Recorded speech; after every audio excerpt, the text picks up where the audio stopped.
2 तास आपण या ठिकाणी चर्चा केली आणि अतिशय साधक बाधक सूचना साधक बाधक चर्चा आपण या ठिकाणी केलेली आहे।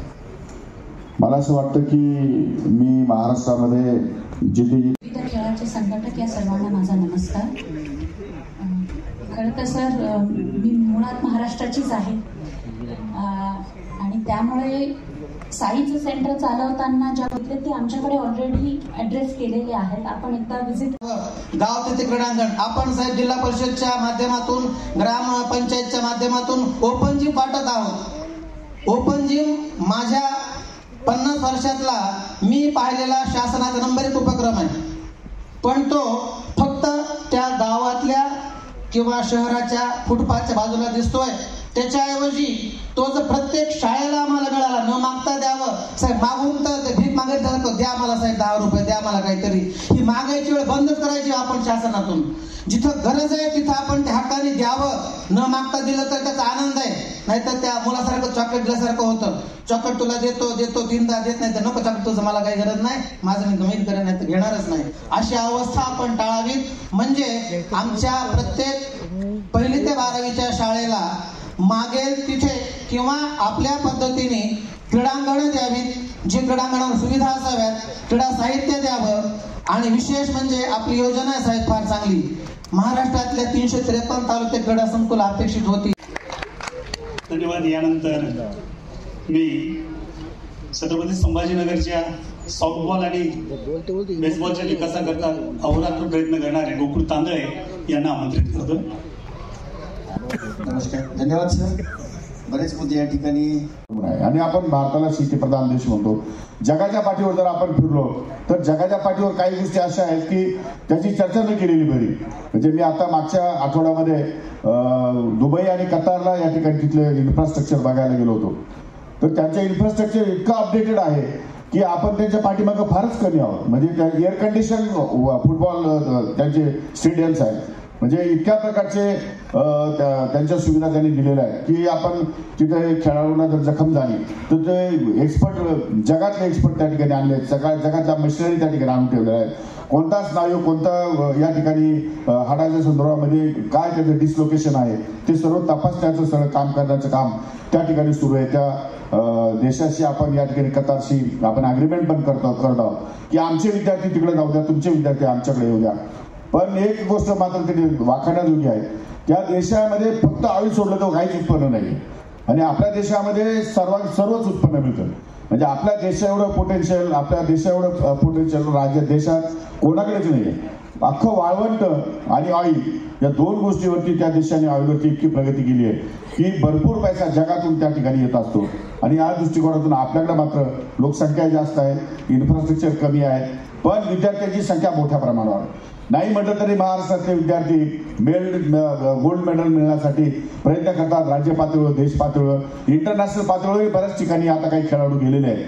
परंतु यांना अजूनही टेक्निकल नॉलेज म्हणजे स्पोर्ट्स सायन्समध्ये त्यांना जे मार्गदर्शन मिळायला पाहिजे तशा प्रकारचं मार्गदर्शन आपण अजूनही देऊ शकत नाही, ही गोष्ट खरी आहे। आणि त्या दृष्टिकोनातून हा विभाग अपग्रेड या ठिकाणी करावा आणि जास्तीत जास्त सुविधा कशा देता येईल त्या बघाव्या, हा विचार या क्रीडा संवादाच्या पाठीमागचा आहे। 2036 साली या ठिकाणी आपल्याकडं ऑलिम्पिकचं गेम होणार आहे। कदाचित संभाजीनगरला एखाद 2 गेम खेळण्याची संधी मिळू शकते, तशा प्रकारचे इन्फ्रास्ट्रक्चर साईमध्ये आपल्याला आहे।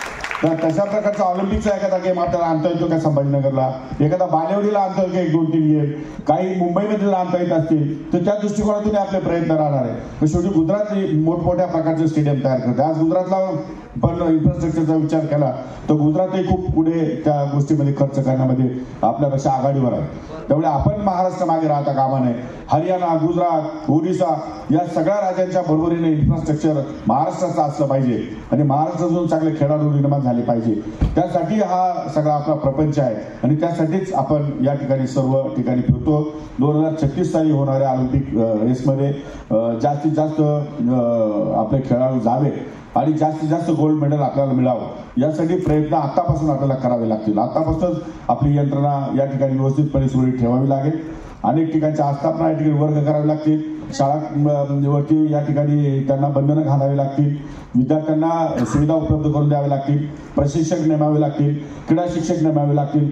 संघटक सुद्धा त्या ठिकाणी नेमावे लागतील. अशा अनेक सुविधा या ठिकाणी देत असताना कदाचित राज्याची फरफट होईल. परंतु मी आता त्यामध्ये माननीय मुख्यमंत्री महोदयांना विनंती करणार आहे की राज्यामधले जे मोठे मोठे उद्योजक आहेत ते मुंबईमध्ये मोठ्या प्रमाणावर आहेत. आणि आपण जर विचार केला तर CSR जो फंड आहे तो सर्वात जास्त मुंबईमध्ये उपलब्ध आहे. जगाच्या भारताच्या पाठीमागे मुंबईमधून जर त्यांनी CSR मध्ये प्रत्येक एका उद्योजकाला एक गेम त्याने हायर करायचा आहे, लीग त्याने हायर करायचं एक गेम, आणि एक गेमसाठी त्याने क्रीडा शिक्षकही नियमायचे आहेत.